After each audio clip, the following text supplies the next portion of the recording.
Ministro, bienvenido a RCN Radio. Gracias por estar con nosotros. Buen día. Muy buenos días a la mesa de trabajo de RCN Radio.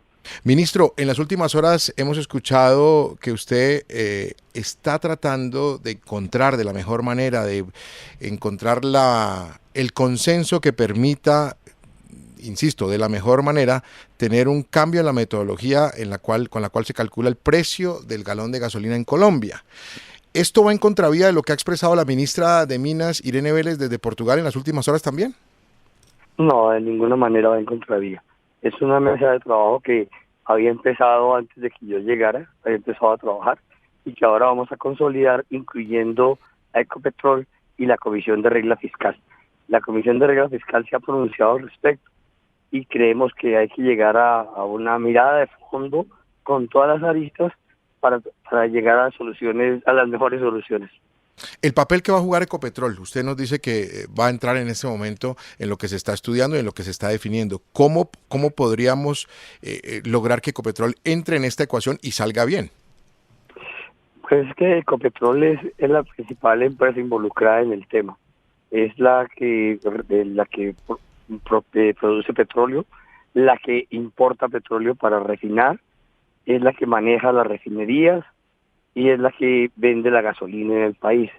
Entonces, con ellas es que podemos establecer realmente la estructura de costos y qué es lo que está implícito en la fórmula de la gasolina para saber en dónde están los subsidios y de qué manera podríamos matizarlos.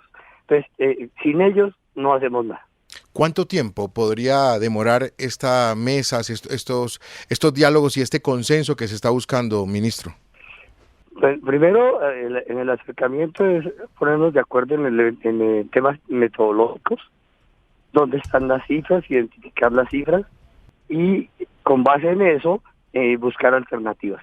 Yo diría que no debería uno demorarse mucho, pero démonos unos meses porque necesitamos fijar claramente qué va a pasar con los otros combustibles. Hoy estamos moviendo gasolina corriente, pero hay un compromiso para empezar a hablar del diésel. Mientras tanto, el precio seguirá reajustándose mes a mes y seguirá creciendo. Las proyecciones en la gasolina, en la gasolina corriente. En la gasolina corriente. Y las proyecciones señalan que podríamos, si esto sigue de la manera en que se está presentando, llegar a final de año con un galón cercano a los 18,000 pesos. Cercano a los 16,000, que es más o menos el precio internacional. Y esto, la tendencia no va a cambiar, a pesar de lo que se pueda concretar en estas mesas que se están buscando de diálogo. No, precisamente las mesas podrían cambiar la tendencia. Efectivamente, podríamos morigerar o plantear otras alternativas. La ministra también hablaba, ministro Ricardo Boría, ministro de Hacienda, la ministra también hablaba desde Portugal de un tercer precio de gasolina. Inclusive las palabras de ella decía que una persona se acerque a una estación de gasolina, encuentre gasolina extra, gasolina corriente y otro tipo de gasolina, una tercera gasolina. ¿Esto es posible? No es un tema de mezclas, es un tema de concepciones de consumo. En Colombia tenemos 3 gasolinas, la Premium, la corriente y el ACP. Pero entonces la ministra no habló de esa, porque lo tengo muy presente lo que ella dijo, que la persona, inclusive en una motocicleta, dijo la ministra, pudiera llegar y pudiera pedir otro tipo de gasolina. Insisto, ella habló de extra, de corriente y otro tipo de gasolina. Hoy la gasolina tiene unas combinaciones con etanol y el diésel, una combinación con biodiesel, y probablemente ella estaba pensando en esas mezclas. Y en el tema de los buques, que también fue bien polémico, ministro, lo que ella dijo, los buques que llegan al país a buscar la manera de tanquear, palabras de la ministra, con gasolina o diésel, ¿cómo podríamos también entender la declaración?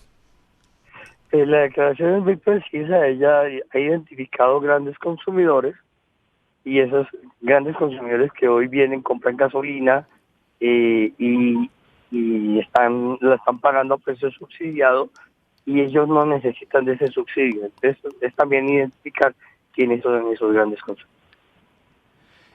Señor ministro, si se hiciera lo que anunció, lo que propuso la ministra de Minas, Irene Vélez, ¿eso cuánto le costaría al país en plata? En plata lo que significaría es que esos grandes consumidores serían los primeros a los que habría que eliminarles el subsidio.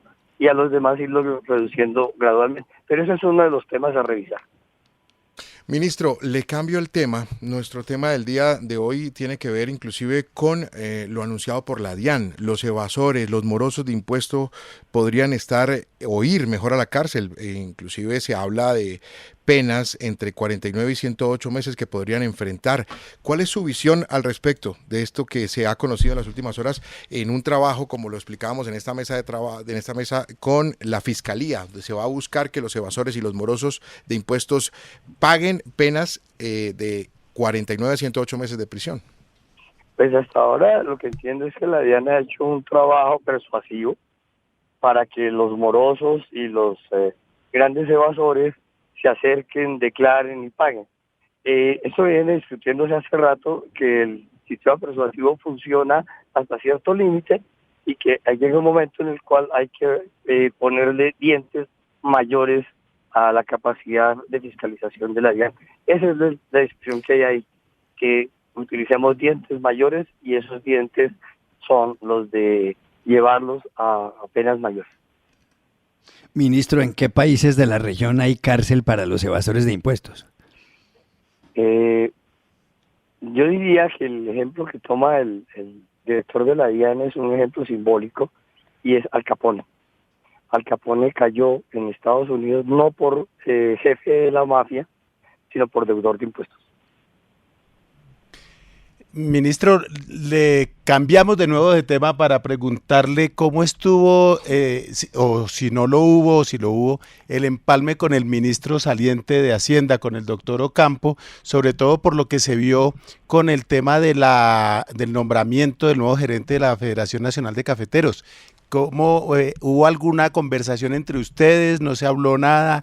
¿Usted supo algo? ¿Usted le dio visto bueno al nuevo presidente? ¿Cómo fue eso? Nosotros hemos tenido reuniones de empalme, todas tranquilas, he recibido la información pertinente y tenemos que empezar a organizar reuniones con los distintos gremios. La semana pasada estuve toda la semana concentrado en el Congreso, ya esta semana empezamos a organizar agendas y ya tenemos citas con algunos gremios. Entre ellos nos toca tener cita con la Federación de Cafeteros y sus nuevas autoridades. Doctor Bonilla, todo el mundo sabe que ser ministro de Hacienda es ocupar un cargo complicado porque el ministro de Hacienda tiene que decirle que no a todo el mundo, a todos los otros ministros que le piden plata y normalmente en ningún país hay tanta plata como la gente cree. Pero algo que han dicho los columnistas es que al haber modificado el gabinete del presidente Gustavo Petro, la llegada suya a la cartera de Hacienda es la llegada de una persona muy experimentada. Usted ha sido profesor en economía, tiene muchos títulos y un gran recorrido. Pero algunos columnistas señalan que temen que usted no sea capaz de decirle que no al presidente Petro. ¿Usted qué les respondería? El presupuesto es algo que está limitado en el tiempo. El presupuesto del 2023 está aprobado por el Consejo, no por el Congreso. No nos podemos pasar de él. Ese es el principio de la regla fiscal. Y lo que estamos insistiendo, y a eso me llamó el presidente, es a que logremos una ejecución efectiva y eficiente. Ministro, yo quiero volver sobre el tema de la federación. ¿Se pasó esa página? ¿Ya ustedes han tenido algún acercamiento con el nuevo presidente de la federación? ¿Van a seguir adelante o van a tratar de que se cambie esa decisión, que lo veo difícil, que ha tomado la federación en cuanto al nombramiento del doctor Bahamón? Mi papel es tender puentes para volver a recomponer la relación. En eso estamos. Muy bien. ¿Ministro? Señor. Perdón, pensé que se cortó la llamada, sí, señor. Se cortó la llamada, sí, estamos en zona que se pierde la llamada. No, simplemente que no le escuchamos la parte final. Usted alcanzó a decir que su función era tender puentes y ahí se perdió la llamada. Bueno, mi papel es tender puentes y en eso estamos precisamente. Estamos empezando a organizar reuniones con los gremios. Él es Ricardo Bonilla, ministro de Hacienda de Colombia. Gracias por estos minutos con RCN Radio, ministro. Mucha suerte en todo y seguimos en contacto. Ministro, la llamada tiene la el problema, la conexión. Muchas gracias de nuevo al ministro de Hacienda. Sabe que me quedo con una frase del principio de la entrevista a Juan Carlos, Juanma y Vlado, donde él dice que no está en contravía de la ministra de Minas, que el proceso de diálogo que están buscando de consenso para el tema de los precios de la gasolina puede tomar de 2 a 3 meses y que es optimista en el sentido en que la tendencia del incremento de los precios se puede revertir.